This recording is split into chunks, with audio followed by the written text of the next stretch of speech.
दोस्तों, प्रकृति ने इस मानव शरीर को 5 तत्वों से मिलकर बनाया है। अग्नि, वायु और आकाश। लेकिन कलयुग के इंसान ने उसमें एक छठा तत्व जोड़ दिया है, और वह है पैसा। पैसा जो किसी के हाथ में आए तो उस इंसान को राजा बना देता है, और हाथ से फिसल जाए तो रास्ते पर लाकर छोड़ देता है। कहते हैं पैसे से सब कुछ नहीं खरीदा जा सकता, लेकिन यह भी सच है कि पैसे के बिना इस दुनिया का कोई काम पूरा नहीं होता।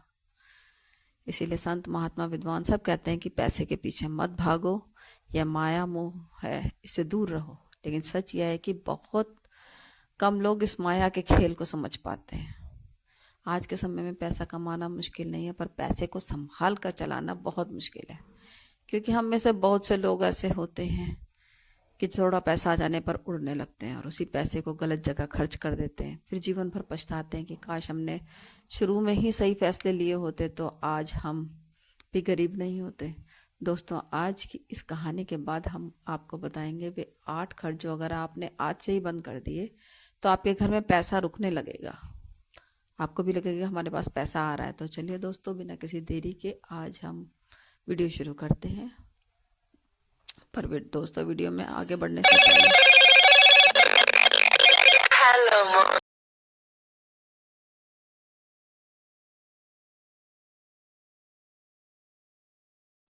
तो मेरे चैनल को लाइक और सब्सक्राइब जरूर कर लेना, ताकि आप आने वाली वीडियो आपको सबसे पहले मिल जाए। तो चलिए आज की कहानी को शुरू करते हैं। बहुत समय पहले की बात है। एक विशाल राज्य था जिसका नाम था अमृतपुर, और उसी राज्य में एक राजा रहता था जिसका नाम था राजवीर सिंह, जो बुद्धिमान, न्यायप्रिय और दयालु था। और उसके राज्य में हर तरफ खुशहाली थी, लोग संतुष्ट थे और खेत खलिहान सोने जैसे लहलहा रहे थे। राजा राजवीर सिंह को पैसे से बहुत लगाव था। उन्हें लगता था कि मेरे पास जितना पैसा है मेरे पास जमा होना चाहिए, जितना सोना है मेरे पास होना चाहिए। उन्होंने अपने राज्य में एक गुप्त कोठरी बनवाई थी जिसमें वह सोना, चांदी, हीरे, जवाहरात भरवाते रहते थे। फिर इसी तरह अभी कुछ दिन बीते ही थे कि एक दिन अचानक उनकी आंखों में एक दिन सन्यासी आया। उनकी आंखों में बड़ा तेज था और साधारण से लग रहे थे और हाथ में कमंडल लिए हुए थे। राजा ने बड़ा स्वागत किया, बड़ी ही विनम्रता से पूछा, महाराज आप कौन हैं और किस उद्देश्य से आए हैं? राजा की बात सुनकर साधु सन्यासी मुस्कुराया और बोला, राजन, मैंने सुना है कि तुम्हारे पास अपार धन है, लेकिन तुम्हारे मन में चैन नहीं। लेकिन चिंता मत करो, मैं तुम्हें ऐसा वरदान दे सकता हूँ और कि तुम्हारे खजाने में सोना अपने आप बढ़ेगा। राजा के मन में लालच आ गया, इसलिए उसने तुरंत साधु से कहा कि भाई ठीक है, आप मुझे बताएं। तो उन्होंने कहा, मेरी एक शर्त है। साधु बोला कि राजन, कल मैं तुम्हें एक ऐसी नदी दिखाऊंगा जो सोना बहाती है, और नदी से सोना निकालते समय अगर तुम्हारे मन में लोभ जागा तो वह नदी हमेशा के लिए सूख जाएगी। इसलिए राजन, सोच समझ कर जवाब देना, क्योंकि तुम्हारी एक गलती की वजह से पूरे राज्य में सूखा पड़ सकता है। इससे पूरे राज्य की खेती भी खराब हो सकती है। साधु की बात सुनकर राजा ने बिना सोचे समझे जल्दबाजी में साधु से कहा, संत महाराज, मुझे ये शर्त मंजूर है। राजा की इस बात पर साधु ने कहा, तो ठीक है, कल सुबह मेरे साथ चलना नदी के पास, मैं तुम्हें लेकर चलूंगा। इतना कहकर साधु चला गया और राजवीर अपना महल में सोने के लिए चला गया। वह रात को सो रहा था, तभी उसके मन में सोने की नदी को लेकर तरह तरह के विचार आने लगे। अब उसका लालच और बढ़ता जा रहा था। राजा को उस नदी को जानने की बहुत उत्सुकता थी। वह मन ही मन बहुत खुश हो रहा था कि वह सोच रहा था कि कल तो उसे इतना सारा धन मिलेगा कि बस हर जगह उसी का नाम होगा। यही सोचकर राजा इस रात खुशी खुशी सो गया। और फिर अगले दिन साधु जब सुबह आया राजा के महल में और उससे अपने साथ लिया और जंगल के रास्ते एक रहस्यमयी जगह पर पहुंच गया। वहां एक छोटी नदी बह रही थी, मानो कि जैसे एक पल के लिए सोने की खदान मिल गई हो। इसलिए राजा ने तुरंत अपने सैनिकों को बुलाकर कहा, सेनापति, जितना हो सके सोना भर लो। राजा का आदेश मिलते ही सैनिक सोना निकालने लगे। यह देखकर इतना ही सोना देखकर राजा बड़ा खुश हुआ और सोचने लगा इतने से तो हर महीने का खर्च आसानी से निकाल लेंगे। और राजा के आदेश अनुसार उसकी सेना ने और सोना निकाला। राजा के मन में एक और बात आई, अरे अगर युद्ध हुआ तो ये सोना काफी नहीं होगा, और निकालो। जैसे ही सोचकर राजा ने सेना को सोना निकालने का आदेश दिया तो तुरंत उसी क्षण नदी का जल काला पड़ने लगा। सोने के कण रुक गए और कुछ ही पलों में वह नदी सूख गई। सारा राजा की आंखें भर आई और वह बहुत उदास होकर वहीं बैठ गया और फिर कांपते हुए होठों से साधु से बोला, संत महाराज यह सब कैसे हो गया? हाथ आई लक्ष्मी मेरे पास आते आते ही वापस लौट गई, और तो और इस नदी का पानी भी सूख गया। राजा की बात सुनकर साधु मुस्कुराते हुए बोला, राजन यही तो मैंने कहा था, जब लोभ आता है तो लक्ष्मी भी चली जाती है। और बस यह कहकर साधु वहां से गायब हो गया। फिर राजा उदास मन से वापस लौटा। उसने देखा कि जब से वह सोने की नदी से लौटा है उसके राज्य में अजीब परिवर्तन आने लगे हैं। खेत सूख रहे हैं, व्यापार घटने लगा और लोग दुखी होने लगे हैं। पूरे राज्य में पानी की कमी होने लगी, लोग एक बूंद पानी को भी तरसने लगे हैं। फिर जब राज्य के लोगों को यह बात पता चली कि यह सब राजा की वजह से हुआ है, उसी के लालच और लोभ के कारण नदी का पूरा पानी सूख गया, तो लोगों ने उसे भला बुरा कहने लगे, उसे ताने मारने लगे और पूरे राज्य में उसका नाम खराब होने लगा। और ये राजा राजवीर सिंह को ये सब बिल्कुल अच्छा नहीं लगा। वह दिन रात दुखी रहने लगा और सोचने लगा किस तरह से अपनी गलती को सुधारा जाए, क्योंकि राजा राजवीर को अपनी गलती का एहसास हो चुका था। इसलिए उसने यही सोचकर फिर दोबारा अपने गुरु के पास गया कि मैं राजा गुरुदेव, मेरे पास सब कुछ है लेकिन मेरे मन में शांति नहीं, मेरे पास खजाना है पर चैन नहीं, बताइए मैं क्या करूं। राजा राजवीर सिंह ने पूरी बात बताई और कहा कि गुरुदेव मुझसे बहुत बड़ी गलती हो गई, मैं कैसे सुधार सकता हूँ। ऋषि ने कहा, राजन पैसा बुरा नहीं है पर उसका सही उपयोग जानना बहुत जरूरी है। जब धन दूसरों के भले में लगता है ना तो वह बढ़ता है, जब केवल खुद के स्वार्थ में लगता है तो वह मिटता है। अब तुम्हें असली चीज सीखनी होगी। वहां पुण्य का धन। फिर राजा ने उसी दिन संकल्प लिया कि अपने धन का उपयोग जन कल्याण में करेगा। उसने गरीबों के लिए आश्रम बनवाए, बिना ब्याज के बीज दिए, व्यापारियों के कर घटाए। सबसे जरूरी बात, उसने खुद के लोभ पर संयम रखा। धीरे धीरे उसके राज्य फिर से हरियाली लौट आई। राज्य में बहुत खुशियां होने लगी, जोरदार बारिश होने लगी। जो नदी सूख गई थी वह फिर से जलमग्न हो गई और यह देखकर सभी लोग खुश होने लगे। एक दिन रात को जब राजा राजवीर सिंह अपने महल की छत पर बैठा था तो उसे अचानक दूर आकाश में वही सोने की नदी चमकती हुई दिखाई दी और उसी समय एक आवाज आई, राजन तुमने असली सोने की नदी खोज ली है जो तुम्हारे मन के भीतर है। यह सुनकर राजा मुस्कुराया, उसके चेहरे पर संतोष था, आंखों में चमक थी और उस दिन से वह सबसे अमीर राजा कहलाए, पैसों से नहीं बल्कि अपने कर्मों से। दोस्तों अब जरा सोचिए, सबके जीवन में राजा राजवीर सिंह की तरह कभी ना कभी सबके जीवन में ऐसी नदी आती है। कमाई करने का मौका मिलता है और अपने कमाई को सही तरीके से खर्च कराएं, अपने खर्चों पर काबू रखें। सबसे पहला खर्च है दिखावे का खर्च।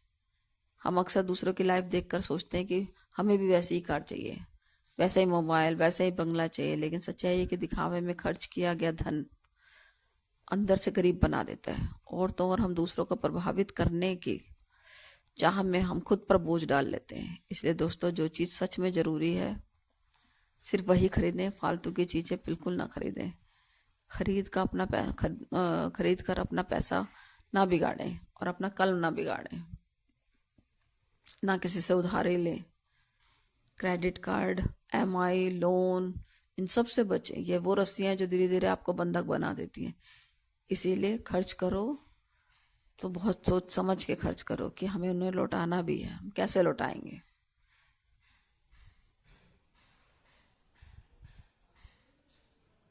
जैसे किसी का कुछ लोग गेम्स में लगा देते हैं, गेम्स में अपना बहुत पैसा लगा के बिल्कुल गरीब बन जाते हैं। अपने मनोरंजन पे लगाते हैं, सब चीज पे लगाइए, लेकिन अपनी हिसाब से, ताकि आप थोड़ा मोड़ा घाटा भी हुआ तो आप उसे बर्दाश्त कर लेंगे।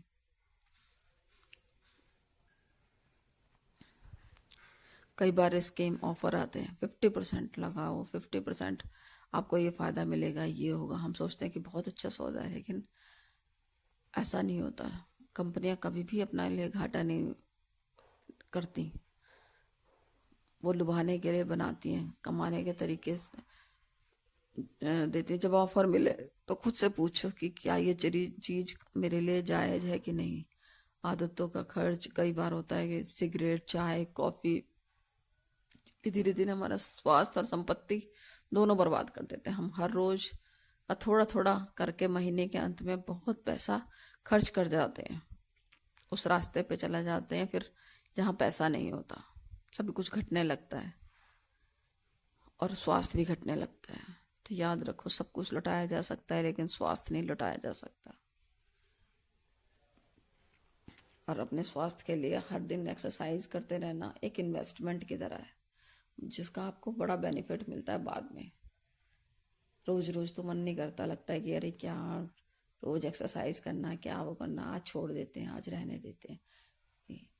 लेकिन दोस्तों, रोज हम एक्सरसाइज करते हैं ना, तो ये हमारी इन्वेस्टमेंट होती है और एक दिन हमें बड़े रिजल्ट देती है।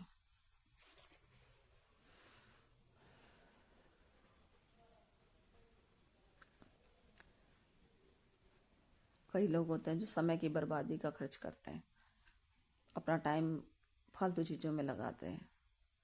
और कुछ लोग होते हैं उन्हीं चीज़ों को, अपना समय अच्छी काम में लगाते हैं, अपने और कुछ अच्छा सीखने में लगाते हैं जो उन्हें अमीर बनाता है। इसलिए याद रखो, हमें अपना समय का भी सही सदुपयोग करना चाहिए और इसे किसी अच्छी चीज़ सीखने में लगाना चाहिए। 8वां खर्च है अनावश्यक शौक का खर्च। शौक तब तक सुंदर है जब तक वह संतुलित है, लेकिन जब शौक प्रतिस्पर्धा बन जाए तो वही आपकी कमाई को निगल जाता है। हर साल नया फ़ोन, नई गाड़ी, नया सब कुछ दिखाने के लिए सब जेब खाली करते चले जाते हैं। दूसरे को क्या दिखाना है। जो भी चीज़ हम लाते हैं अपने घर में, या हम जो भी चीज़ करते हैं, हम अपने सुख, शांति और समृद्धि को बढ़ाने के लिए करते हैं। फिजूल खर्ची से हमेशा बचिए दोस्तों। यदि हम इन चीज़ों पर नियंत्रण पा लें तो पैसा अपने आप हमारे पास रुकने लगेगा। समझदारी धन कमाने में तो है ही, और धन को बचाने में भी समझदारी है। जो अपना धन को सोच समझ कर बचा कर चलते हैं वो भविष्य में हमेशा सुख पाते हैं, और जिन्होंने पहले ही अपना जितना धन कमाया उतना गंवा दिया, तो वो तो हमेशा यही कहते रहेंगे कि अरे हम तो पहले अमीर थे, आज गरीब हो गए, इतना कमाया, इतना ये करा, हमारे पास तो कुछ है ही नहीं। तो तुम्हारे पास अगर कुछ नहीं है तो उसके जिम्मेदार तुम खुद हो। कल को हमें पछताना ना पड़े, इसके लिए आज समझदारी से एक एक कदम उठाइए। अपना पैसा जगह जगह इन्वेस्ट कीजिए ताकि आपको भविष्य में बड़े रिटर्न्स मिल सके।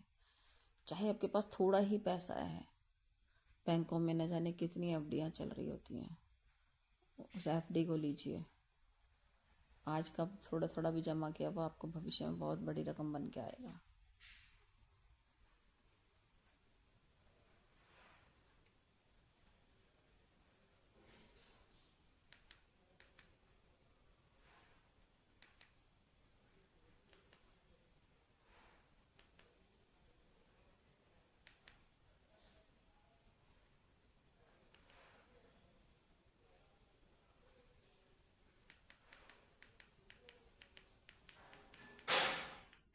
ये मैं अपनी छत पर आ गई हूँ पौधों में पानी डालने के लिए।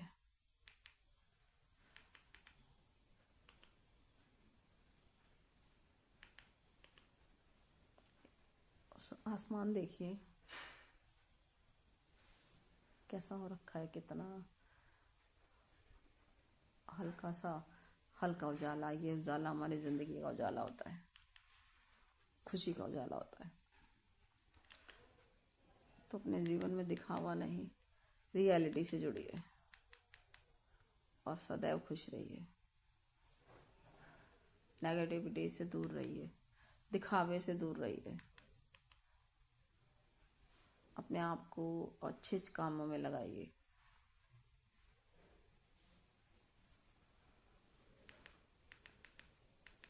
अगर ज़िंदगी अच्छी चाहते हैं ना, तो हर एक कदम सोच समझ कर आगे बढ़ाइए।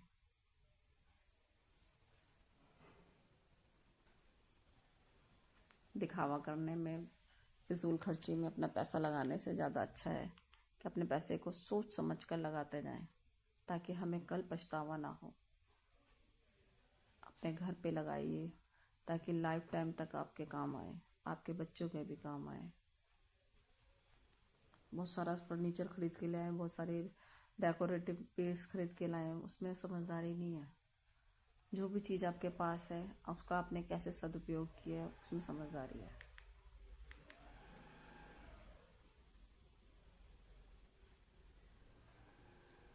यही जीवन है और यही जीवन का सच। दोस्तों, अगर मेरा वीडियो आपको अच्छा लगता है तो प्लीज़ मेरे चैनल को लाइक और सब्सक्राइब करें और कमेंट करके बताएं कि आप मेरा वीडियो कहाँ से देख रहे हैं। मैं बनारस से हूँ। बाय बाय, फिर मिलते हैं एक नए विचार के साथ।